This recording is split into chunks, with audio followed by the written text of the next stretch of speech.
Zgodilo se je to, da sem najprej v bistvu imel en zelo hiter sestanek pri, odgovornem uredniku, ki me je obvestil, da je uredništvo Sobotne priloge,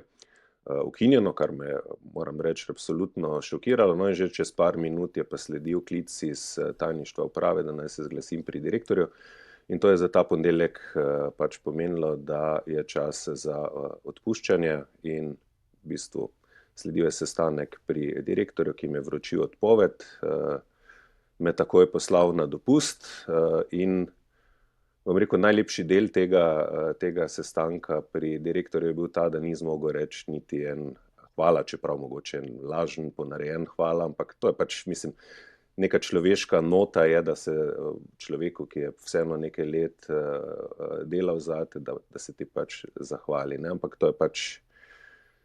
očitno način, ki ga te fantje danes, uporabljajo, ne, da ko si moteč, te pač odvržejo.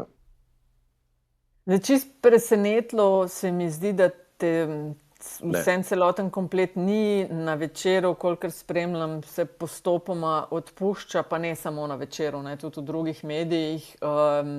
plus tista selitev v prostore,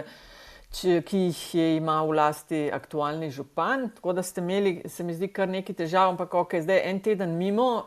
s kakšnimi občutki? A si že premlel vse, kaj se je zgodilo? Ali je še, dosti zgodba